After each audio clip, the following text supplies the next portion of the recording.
Vamos entonces. Empecemos entonces. Bien, sesión de día viernes 3 de junio, isquemia cerebral. Ya, para continuar con nuestro calendario.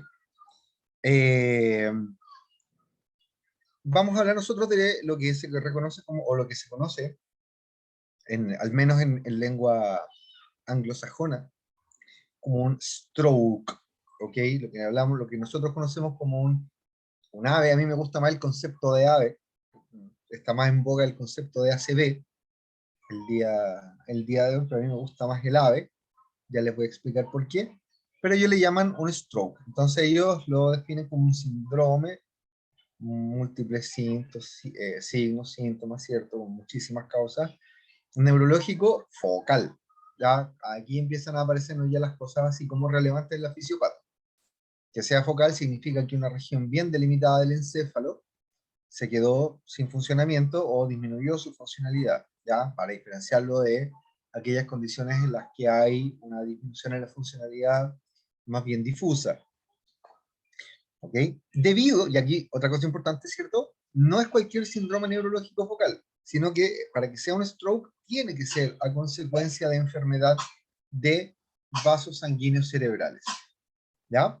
Este stroke representa más del 50% del total de enfermedades neurológicas.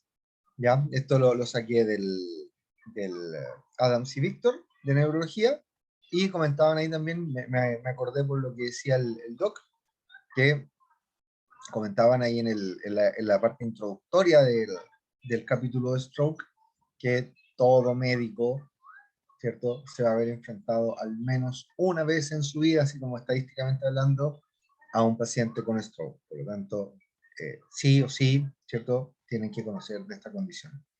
¿Ya? Restringiéndolo un poquitito a lo que ocurre en Chile, ya las enfermedades cardiovasculares, lo comentaba el doctor Rossi, ya lo hemos comentado ampliamente en este curso, son la primera causa de muerte. Si bien hay algunas regiones en las que el cáncer, ¿cierto?, se ha erguido como la primera causa de muerte, a nivel país, ¿ya? Las enfermedades cardiovasculares son la primera causa de muerte. ¿Ya? Lo que más mata dentro de ese grupo de enfermedades cardiovasculares es el infarto agudo de miocardio, y en segundo lugar viene el accidente vascular encefálico. ¿Ok? Vamos a comentar, o como quizá ustedes ya saben, existen dos tipos de accidentes vasculares encefálicos. ¿Ok? Aquellos que son isquémicos, según sus mecanismos fisiopatológicos, y aquellos que son hemorrágicos. ¿Ok? ¿De cuál vamos a hablar principalmente nosotros en esta sesión? Del accidente vascular encefálico de tipo isquémico, porque es el más común, uno, y porque es el que más se conoce su fisiopatología, dos. ¿Ok? ¿Cuánto representa el ACV o el AB de tipo isquémico? Va a depender un poco de cuál sea el libro, cuál sea el paper que ustedes estén leyendo, pero los números están entre el 65 al 78%. Ya algunos dicen que hasta el 85% del total de ave. Eso, ojo, no significa que el ave hemorrágico no sea importante, ¿ya? Hay una casuística que es menor, pero tiene una letalidad que es mayor, ¿ya? Entonces igual es relevante. Ojo con eso, ¿tá? Al año 2013 se reportaron más de 9.000 muertos, ¿ya? A consecuencia de accidentes vasculares encefálicos de tipo isquémico. Hubo casi 25.000 casos nuevos, ¿ya? Allá casi 10 años atrás, ¿ya? Y se yergue como la segunda causa de mortalidad prematura, el accidente vascular encefálico de tipo isquémico, ¿ya? Sin nombrar la cantidad importante de sujetos que quedan con algún grado de discapacidad, ¿cierto? Y por lo tanto, desde ese punto de vista también es una condición bastante relevante. Miren aquí cómo, ¿cierto?, se distribuye globalmente la estadística de los accidentes vasculares encefálicos, ya del ischemic, del que vamos a hablar nosotros, stroke. ¿Ya? Nosotros estamos en Latinoamérica, o en LATAM, como le quieran llamar ustedes, ¿ya?, dentro de los países que tienen más bajo índice, ¿ya? Y Igual hay algunos países, ¿cierto? Aquí nos aparece Bolivia, por ejemplo, que tienen una, que tienen una, que tienen una casuística un poquito menor a nosotros, pero también, ¿cierto? Aquí nos aparece Uruguay como teniendo con casuísticas más altas, ¿ya? Lo que tenemos en Chile entonces en promedio es una incidencia de entre 50 a 100 casos por 100.000 habitantes por año, ¿ya? O al menos esto que fue creado con datos al año 2017.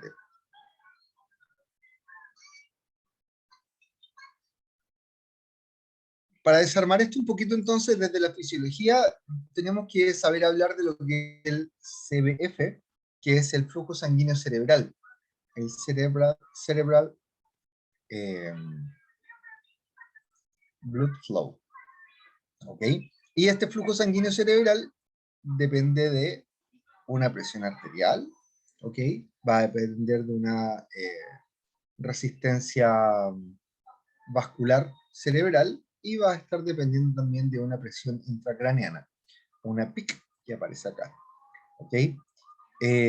Entonces, la presión arterial, ¿cierto? Bueno, obviamente dada por los mecanismos que ustedes ya conocen, ¿ya? La presión, ¿qué les puedo decir yo? La presión arterial media, la PAM, medida en la base del cráneo, es de aproximadamente 93 milímetros de mercurio, ¿ya?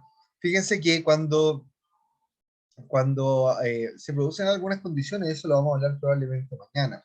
Por ejemplo, cuando aumenta la presión intracraneana y si es que eso se empieza a traducir en un potencial compromiso del flujo sanguíneo cerebral de manera refleja, se puede producir un aumento de la PAM para contrapesar ese aumento de presión intracraneana, ¿ya? Entonces, no es una cosa que determina, como dice ahí, pero también es una variable que se puede modificar, ¿ok? Tendiente a intentar normalizar el flujo sanguíneo cerebral. La resistencia vascular, bueno, está como ustedes saben, ¿cierto? Determinada por el largo de los vasos. Aquí, ojo, no sé cómo lo habrán hecho ustedes en fisio. Yo por lo general en fisio cuando lo enseño, cuando empiezo a hablar de resistencias vasculares, déjenme buscar aquí. Eh, ¿Dónde estás?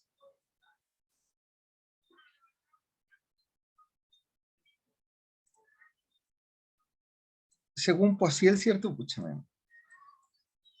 La resistencia depende de Poiseuille, que es como la forma correcta de, ¿cierto? La resistencia en un vaso depende de una fórmula, no sé si se acuerdan de esto. 8 N L dividido por pi R 4. ¿Se acuerdan de eso, no? Sí, profe. La fórmula de Poiseuille para determinar resistencia periférica. Ok. Ahora, yo cuando lo enseño esto en fisio, no sé si lo habrán hecho ustedes, yo siempre hago... ¿Qué está chateado? ¿Qué me acompañar aqui? Quer colo? Tudo bem. Mas tem que me esperar un poquito. Yo siempre digo, 8 es 8, no cambia. N, ¿se acuerdan de qué es N? ¿Qué es N en esta fórmula, pequeños? Venga. ¿Qué es N? Es la viscosidad La viscosidad de quién en este caso, Máximo. Sí, estoy de acuerdo con eso. de la sangre. ¿Y quién determina la viscosidad de la sangre, Máximo? Em, el hematocrito. El hematocrito, muy bien, ¿cierto? Ya. ¿Y L? La longitud del vaso. La longitud del vaso. Entonces, ya, a eso voy. Aquí yo siempre digo, ¿la longitud del vaso cambia de manera aguda? No, ¿cierto? Por lo tanto, uno lo puede eliminar de la fórmula. Sin embargo, como hay una condición que subyace a muchos de estos casos de accidentes vasculares encefálicos, que es la placa de ateroma, ¿cierto? Una placa de ateroma más larga supone una resistencia aumentada a nivel cerebral. Ese es un cerebro, meu amor. ¿Cachai? Entonces, ¿Por qué aquí, cerebro? esse é uma imagem de um cérebro. Deixa ele que estoy falando, ¿tá bom? Entonces, el L, aquí sí se vuelve importante. Si el largo de la placa ateroma sí es un factor a considerar, modificando eventualmente resistencia vascular cerebral. ¿Ok? Y, bueno, ustedes saben que esa sí que es una constante, por lo tanto no cambia, y vuelve a aparecernos el radio, que está a la cuarta potencia, como el elemento más importante, determinando resistencia en ese cerebro o en una región determinada del cerebro. ¿Ya? Aquí está Martino, por si acaso. Vasos sanguíneos do cérebro. Esos son los vasos sanguíneos del cerebro. Está Martino hablándoles en parser, o parser, no sé cómo se llama. El idioma que hablan en Harry Potter. ¿Ok? Y el otro elemento que es bastante importante, chicos, que es la presión intracraneal. Entonces aquí deben... Deben recordar ustedes que... esperen. Deben recordar ustedes que el cerebro está contenido en una estructura prácticamente rígida, dependiendo de la edad del sujeto, ¿cierto? Después de los 40, 45 años ya están completamente cerradas las suturas craneanas y por lo tanto ya es absolutamente rígido el cráneo, ¿ok? Eso significa que si por algún motivo aumenta el volumen de algo dentro del cerebro, ¿ok? Eventualmente al no tener posibilidad de expandirse, ¿ya? Va a empezar a aumentar la presión dentro del cráneo, ¿ya? Y esa presión dentro del cráneo, en la medida que aumenta, va generando un fenómeno de compresión extrínseca sobre el vaso sanguíneo, y por lo tanto los vasos sanguíneos se van achicando, van disminuyendo su diámetro, ¿ok? Y entonces eso obviamente también puede estar comprometiendo el flujo sanguíneo cerebral hacia alguna determinada región, ¿ok?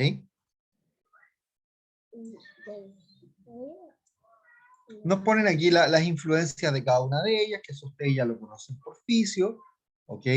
Nos colocan patologías específicas que son, o que se pueden asociar, ¿ok? A alteración dentro de cada componente y luego el manejo, ¿ya? Esto no es para que se lo aprendan, ¿eh? Esto es, les pido que le echen un vistazo, básicamente para que sepan que distintas condiciones pueden actuar a distintos niveles, pero no es para que se lo aprendan, digamos, en términos de pensar en preguntas de prueba, ¿ya? Entre otras cosas porque vamos a ir conversando varias de estas a lo largo de la sesión, ¿ya? El flujo sanguíneo cerebral, FSC, está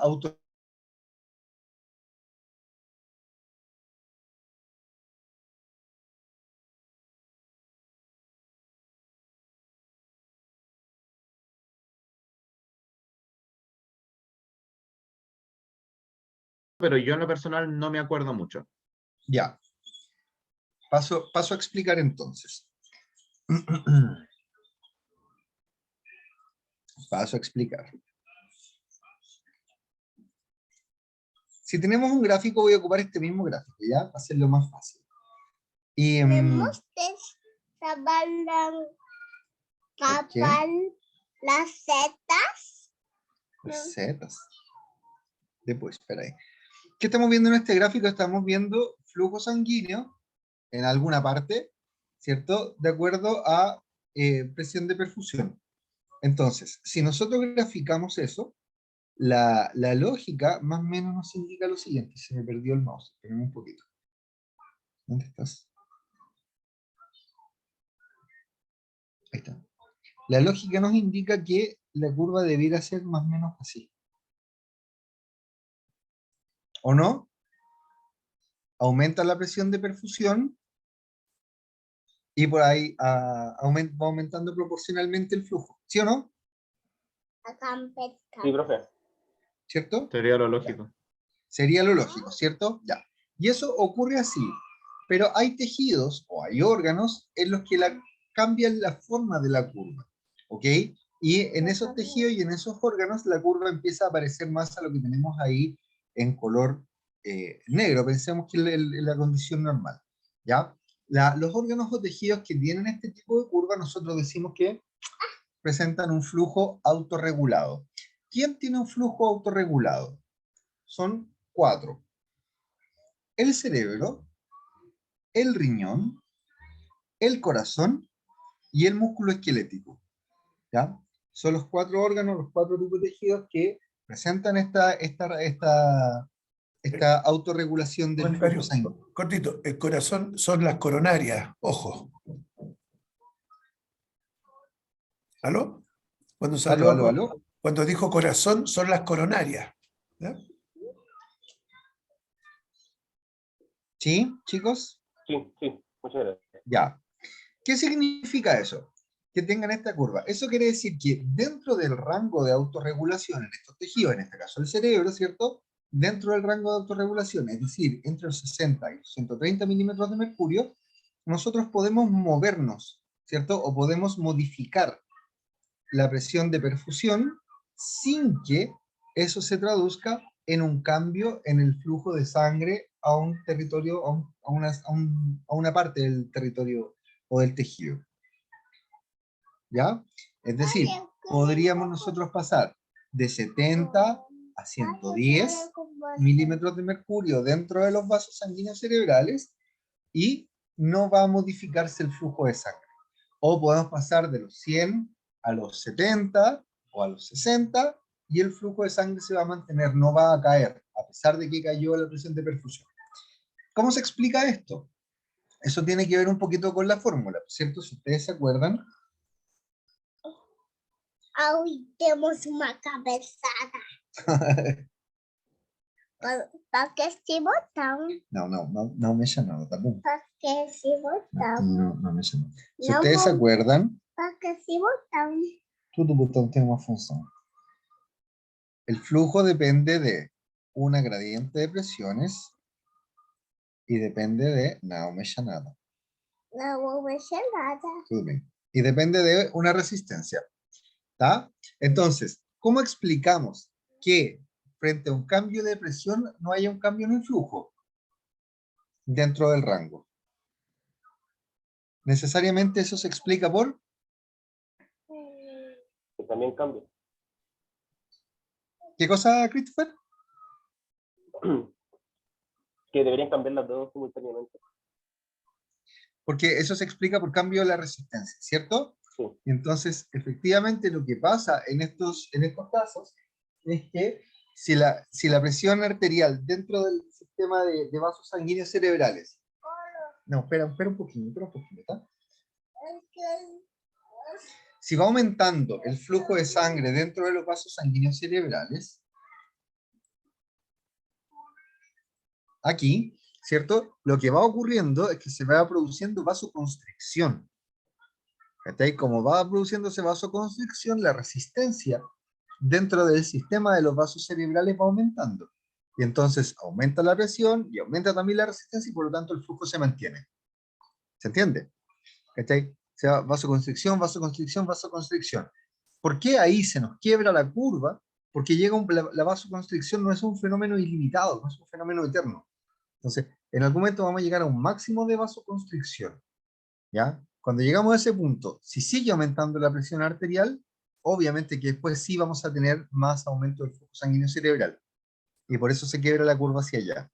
¿Ya? Al contrario, si la presión va cayendo, vamos generando cada vez más vasodilatación. Pero llega un momento en que los vasos ya no pueden estar más vasodilatados. Entonces, cuando llegamos a ese punto y sigue cayendo la presión, obviamente que ahí el flujo sanguíneo también, después de ese punto, va a caer junto con la caída de la presión. ¿Ya? ¿Queda claro?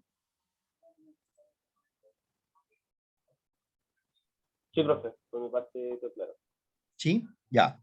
Entonces, relevante, ¿cierto? Esto, desde el oficio, saber que el rango de autorregulación en el cerebro está entre los 60 y los 130 milímetros de mercurio, ¿ya? Pero miren quiero que vean la curva en color rojo, ¿ya? Miren lo que ocurre en una condición de hipertensión arterial crónica o frente a una estimulación simpática aguda, ¿ya? Cómo la curva se desplaza hacia el lado derecho. La curva se desplaza hacia el lado derecho, eso quiere decir que se mantiene la autorregulación, se mantiene se mantiene el rango, ¿cómo lo digo? Se mantiene ay, ayúdenme ustedes. La Se mantiene propiedad de la forma de autorregulación. La propiedad de la ¿Cómo, Doc? autorregulación. La propiedad de la claro, autorregulación. pero se desplaza todo, está todo desplazado hacia presiones más altas. ¿Ok? Entonces, ¿por qué esto es importante? Porque prácticamente la mitad de los pacientes que ustedes vean, ¿cierto? Con accidente o la mitad de los pacientes que hacen accidentes vasculares encefálicos son hipertensos. ¿Ya? El accidente vascular encefálico por sí genera un aumento, un estado de estrés en el sujeto que también conduce a un estado de hipertensión, ¿cierto? Que puede ser transitoria. Y entonces, ¿qué ocurre? ¿Ya? Si rápidamente ustedes se les ocurre, ¿cierto?, bajar la presión arterial a ese sujeto, podemos estar sacando al individuo de su rango de autorregulación y por lo tanto podríamos potencialmente hablando estar favoreciendo el desarrollo de isquemia cerebral. ¿Ya? Por eso es que estos pacientes en un inicio, ¿cierto?, en los primeros días se permite, ¿cierto?, o se manejan en un cierto estado de permisividad hipertensiva. ¿Ok? Y luego se va disminuyendo, se va manejando farmacológicamente la presión arterial para tratar de llevarlo a un rango de mayor normalidad, ¿ya? Pero eso no se hace de manera brusca porque si no podemos estar favoreciendo entonces, como les digo, el fenómeno de la isquemia cerebral, ¿ya? Você quer colo? Tudo bem, vem cá. Só que vou pedir você ficar quietinho, tá bom? Sem falar, meu amorzinho, que eu tô falando aqui com os meus alunos, tá bom? ¿Ya? Factores ahora que modifican el flujo sanguíneo cerebral, seguimos hablando desde lo fisiológico, hay varios, pero el más importante por lejos es la presión arterial de CO2, ¿ok? La PCO2 se describe como el factor más importante modificando el flujo sanguíneo cerebral. Hay curvas que son bonitas de analizar, pero la saqué, finalmente me quedo con lo siguiente, ¿ya? Si la CO2 aumenta, ¿ya? El flujo sanguíneo cerebral también va a aumentar. Y al contrario, ¿ya? Si la PCO2 disminuye, el flujo sanguíneo cerebral también va a disminuir. Ojo que es más intenso el efecto cuando la PCO2 aumenta que cuando la PCO2 disminuye, ¿ya? Una cosa que también es súper importante es que tengan en cuenta que los cambios en la PO2, ¿ya?, también se traducen en modificaciones del flujo sanguíneo cerebral, aunque ahí van para el otro lado. Es decir, si la PO2 tiende a aumentar, ¿ya?, el sanguíneo tiende a disminuir. Y cuando la PO2 disminuye, o sea, cuando la PO2 disminuye, el flujo sanguíneo cerebral tiende a aumentar. Pero no es tan como lo que ocurre con la PCO2, ¿ya? Y recuerden, porfa, ¿ya?, más intenso el cambio cuando la PCO2 aumenta que cuando la PCO2 disminuye. Entonces el dato es más o menos así. La PCO2 aumenta en algo así como 5% y el flujo sanguíneo cerebral en esa condición aumenta aprox un 50%, para que vean ustedes la intensidad que tiene la respuesta, ¿ya? Asociado a esto de la PCO2, entonces, también se conoce, ya, o se describe este parámetro, ¿cierto?, o la capacidad de respuesta de la modificación del flujo sanguíneo cerebral como la reactividad al CO2. ¿Ya? La reactividad al CO2. Y aquí yo les puse la formulita abajo, ¿ya? ¿Qué es lo que es la reactividad al CO2? Tiene que ver con el cambio en el flujo sanguíneo cerebral porcentual a un determinado cambio en la PCO2. ¿Ok? Entonces, esto es importante de conocer porque luego se altera esta reactividad al CO2 como parte de los mecanismos fisiopatológicos en un paciente que está haciendo un accidente vascular encefálico. ¿Ok? El último, de los más importantes, y de los que modifican el flujo sanguíneo cerebral, el aumento de la PIC. Nosotros ya habíamos comentado que, ¿cierto?, si la PIC aumenta, se produce un aumento reflejo de la PAM que permite entonces mantener un flujo sanguíneo normal, ¿ya? Esto en un comienzo, ojo, ¿ya? Si después la PIC sigue aumentando, el flujo sanguíneo cerebral va a caer. Por eso es lo que vamos a ver mañana cuando hagamos la sesión de hipertensión intracraneana. ¿Ya? Pero al menos en un inicio, aumenta la PIC, y para que no caiga el flujo sanguíneo cerebral, aumenta también la PAM. No posso falar mais baixo. No Hoy, me quedó muy Tim. claro por qué cuando aumentaba la PaCO2 aumentaba tanto, por ejemplo, afectaba tanto en sí al flujo cerebral. Ya, eso tiene que ver con que en general, a ver, eso es como lo que aparece ahí. Christopher, fuiste tú, ¿cierto? Sí, Ya, Christopher, lo que ocurre, lo que aparece ahí es como modelo. Entonces, el laboratorio es más o menos simple modificar la concentración de gases parciales en el aire inspirado, y eso te lleva, ¿cierto? Eso te permite manejar variables y por lo tanto aumentar la PCO2 por sí sola, sin modificar concentración de otros gases en sangre. ¿Me explico, no? Pero eso ya es por no. laboratorio, o sea, en el laboratorio tú puedes, ¿cachai? Tú puedes tener un tanque de CO2, ¿cachai? Y metías a una ratita a una caja cerrada herméticamente, y tú y tú puedes controlar la composición del aire que le está administrando esa ratita. ¿Me cachai? Ya voy Por comprendiendo. lo tanto, en ese modelo, tú puedes aumentar la PCO2 en sangre sin que eso esté acompañado de una alteración gasométrica de otro tipo. ¿Ahí sí? Ya, sí, Ok, pero eso es el laboratorio. Lo que ocurre en la realidad es que cuando aumenta la PCO2 es porque el paciente está hipoventilando.